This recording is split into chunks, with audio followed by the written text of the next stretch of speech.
Hey, what's going on YouTube? BD Kane 721. Happy Friday. The weekend is here. It's the last regular season weekend of Major League Baseball. Padres are home this weekend, so I'll be going tomorrow night to the last regular season game at Petco Park. Could possibly be the last game I see this year because they will most likely not host round one of the playoffs starting next week. There's a really small chance they could if the Cubs completely fall apart this weekend and the Padres sweep the Diamondbacks, but that's highly unlikely. So more than likely there won't be a home game until they get to the second round of the playoffs, and there's no guarantee of that. So I'm hoping tomorrow's not the last game I get to see. But anyway, I still will have a lot of fun going to the game tomorrow. All right. I was going to do a Topps Chrome Teal Refractor set update today, but some cards came back from PSA yesterday for me that I wasn't 100% expecting, and I wanted to show them on the channel and talk about the story behind them, because there's an interesting kind of cautionary tale to be shared with all of you, which I'm sure a lot of you have already experienced in your journey in our hobby. This is the first time I've experienced it. So back in May, I submitted 4 cards to PSA. I did it at the Front Row card show that when it first came to San Diego, back in early May, I think it was. And so I submitted 4 cards, regular submittal, no discounted bulk rate or any of that sort of thing. It was just a regular submittal. I wanted to get these cards graded for the holiday time period because there's one in here I wanted to send off to a friend, and then a few of them the other 3 I wanted to see if they could enter into the trade box, the thing that I showed in one of my previous videos. So this is the second time that I've gotten these cards back from PSA. So I submitted them, they came back. 2 of them were mislabeled really badly, by the way. In fact, one of the labels was used twice, and so I had 2 cards that were labeled the same. One of them was correct, one of them was wrong, and then I had another card that was completely labeled with something totally different. So they really screwed up, and that's the first time I've ever had that happen to me in PSA. So contacted them.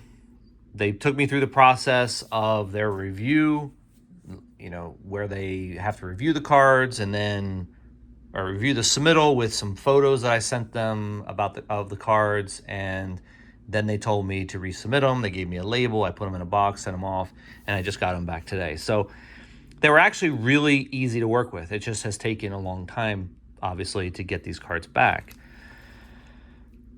So I wanted to show these cards and just highlight their grades and tell you that story, that even though stuff like that can happen with PSA, they are going to work with you to correct it. You just have to be patient.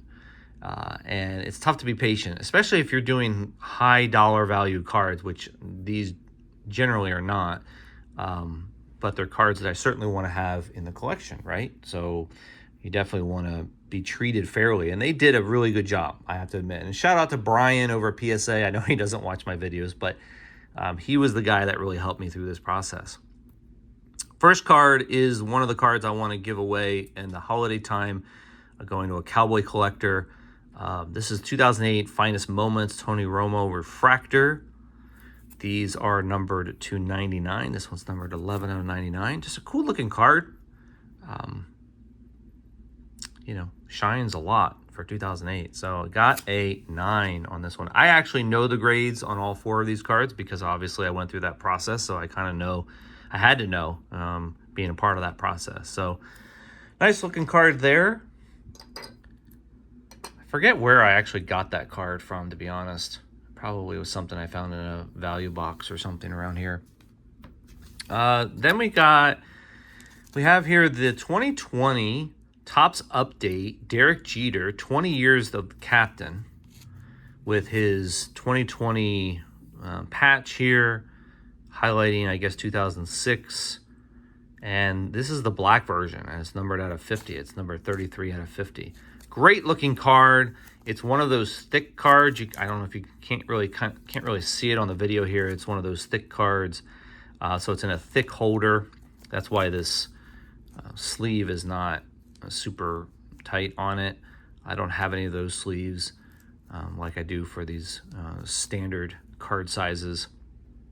But cool card here. I know that getting thick cards graded as a 10 is almost impossible these days. So I received a 9, as I was expecting on this. But still, solid card, especially if you're a Derek Jeter or New York Yankees fan. This will probably end up going in the trade box. I don't know what the value is on this card, to be honest. I didn't really look this one up, but just a cool looking card, I think. I did pull that back in 2020, so I'm happy that that got a 9. All right, and on to the 2 best cards out of the submittal. We've got this 2023 Donruss Optic Blue Scope of C.J. Stroud, rated rookie. Bought this at the West Coast Card Show, I think back in, this was probably last year. I'm going to say last year when it was in Anaheim, because I didn't go to 2024 in Orange County, or I'm sorry, in Riverside County. So this has been in the collection for quite a while now, and saw it at the show, thought it looked great. This was one of the cards that they messed up on label-wise. They put this label on this card, then they put this label on the Derek Jeter card, so you can kind of, that was a pretty big shock when I saw that. But luckily, I got a 10 on it. So good looking card, got a great grade, obviously. Really happy to have that in the collection. I don't know if CJ Stroud is going to turn out to be what everybody thought he would turn out to be. I personally have felt like he should be a little farther along than he is right now, but again, it's a team sport, so can't really blame everything on him. I really do feel like he's a pretty heavy talent for a quarterback in the NFL, so hopefully he'll continue to improve. Last card is my favorite one. This is an Aaron Judge Gold Refractor from Topps Chrome update back in 2020. It's the Gold Refractor, so it's numbered out of 50. It's the U65 card number, 30 out of 50. So I think I got this, I'm trying to remember where I got this card. I got it at a show. And I think it's Pop 5 at this point. And so this card, this is one of the more interesting parts of the story. When this card came back to me, it had the wrong label on it, completely different. None even any of these 3 cards were, it was labeled some, I forget what the card it was labeled as, but it was totally wrong. It said Aaron Judge on it. It was an Aaron Judge card, but it was totally different. And it had a 9 as its grade.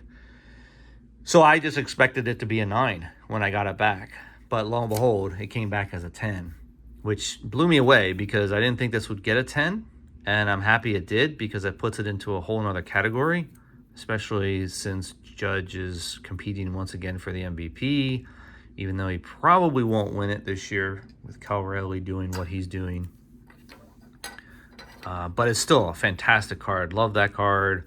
Really happy to get that 10. That goes straight into the trade box and will probably find its way into a Yankees fans collection. So that's my little tale of these 4 cards. It took a lot longer to get these cards back and into the collection and correctly labeled.